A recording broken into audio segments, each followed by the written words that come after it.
If I was going to create a future world, first and foremost, it would be one that's based on collaboration, not on commitment. There are numerous historical studies that have showed that civilizations that not only prosper but also survive at the very least are those that are built on collaboration and not on competition. I think we see these kinds of really outrageous and egregious behaviors when we're behaving in a competitive system. Of course, we always have a bit of concern about collaboration, and does that mean socialism, and do we want to lose the benefits of the free market? I think we have to find a nice golden mean between the virtues of a competitive market and the virtues of collaboration. If we can work together, I think we can create a much more successful environment for everyone. I'd also like to see companies take a really long and hard look at their reward systems. Make sure that we're rewarding the kind of behavior that we hope that we will get from our employees. You know, if you called a customer service number recently and found yourself being sold additional services rather than being satisfied with your complaint, you know that the company is rewarding people for selling you services, not for fixing your complaint. So the reward system is key in producing the kind of organizational behavior we'd like to see. And last but not least, we have to continue to educate managers on ethical behavior. We do this as a matter of course at the Daniels College of Business. There are other schools that do emphasize ethics to some level.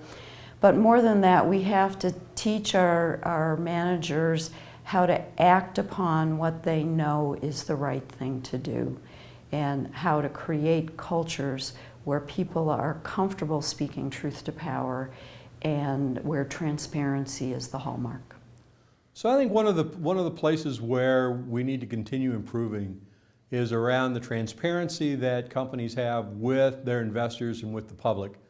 I think that all too often companies still engage in activity and disclosures that are only what's required and not what is necessary to really provide a complete picture of what's going on at the company.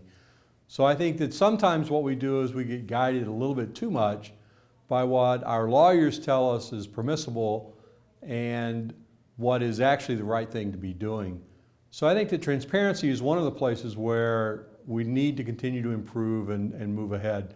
A second thing that is important, and I think we do this at Daniels, is I think more and more people need to be prepared to stand up when they know that there's something going on that's not right and say, this isn't the way we should be doing business. I think that one of the things we try to focus on is developing and practicing the moral courage to stand up when you know something's not going well and say, I think we need to look at this again. I think this is wrong. We've got names for this process that are sometimes a little derogatory. Nobody wants to be known as a whistleblower and all, but that type of ability to stand up and say, we're doing the wrong thing is something that more and more people need to be able to engage in and need to have the courage to be able to stand up and do. And sometimes it just takes practice to be able to do that. And so I'm pretty proud of the way we handle that here at Daniels. I think it's absolutely imperative that we teach leadership and ethical behavior in our business schools. The Daniels College of Business is one that does do that, and we are noted for doing it.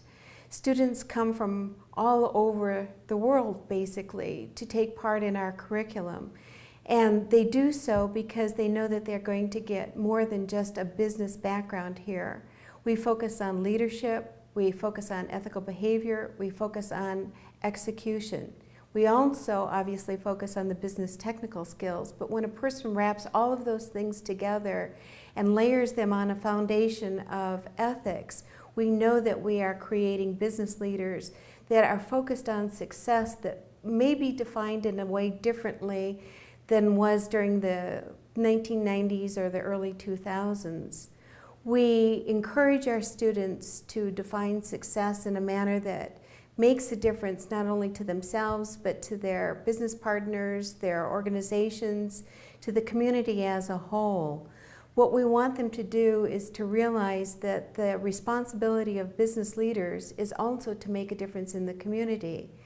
If we were focused entirely on the monetary value of success, that would not be the outcome. But it is here at Daniels, and we believe that we are transforming people and the communities as a whole with the behaviors that we tout in the classroom and have the students demonstrate during the time they are students with us. Dan, I think some of the, I'll start small and go big. I think some of the regulatory steps have been taken, and I would be remiss not to acknowledge that there are some benefits to some of the new rules. In particular, increased independence by board of directors, which does encourage more oversight and better governance. Knowing that the auditors are watchdogging internal controls, no question has influenced the behavior of some corporations. There's a point on that I'll come back to at the end of this, however, because I'm not sure that the actual mechanism is as effective as it could be. So there is a place for regulation. There is a place for, if you will, policing behavior to a certain degree. But I think that the real motivator here is really allowing shareholders to say more on how their businesses are run. They need to be much more active, much more engaged. We've seen the rise of shareholder watchdog groups like ISS, which are starting to garner up some influence, but in effect, I think that what that does is it abdicates oversight to a third-party group, and the shareholders themselves are not necessarily engaged. That's what I think we need, is actual shareholder engagement. That can be done informally and it can be done formally. I think when you combine all of those things, and there's the downside, when things fail, the penalties could be more severe. And I do think that the carrot and the stick methodology does work. But I do want to circle back to the point that I touched on a moment ago about the effectiveness of some of the mechanisms. One of the things that gets a lot of attention and has increased the cost of doing business significantly is the attestation of internal controls. And when one understands the details of how corporations are actually doing compliance, or so-called SOX, Sarbanes-Oxley, compliance and internal control testing, what I think most people don't realize is that this is very, very limited. They take teeny samples, not even statistically valid, to ensure the presence of a control. It doesn't necessarily indicate that you can rely on that control. So we spend huge amounts of money and huge amounts of effort trying to come up with a certification that actually doesn't effectively test the way controls work. Again, it points out that the regulatory environment doesn't necessarily always win. Principles always win, in my view. Well, the lessons that have been learned from the Enron scandal and the other issues that occurred in American business at the time have been incorporated into the programs of many universities and professional organizations. The situations have been studied, the factors that existed have been evaluated, and I think what needs to occur next is all of those organizations need to come together and bring their lessons and their learnings together to try to identify what were the factors and what were the situations that existed at that point in time that caused those companies to take the behaviors and the tracks that they did. Are there financial and non-financial factors?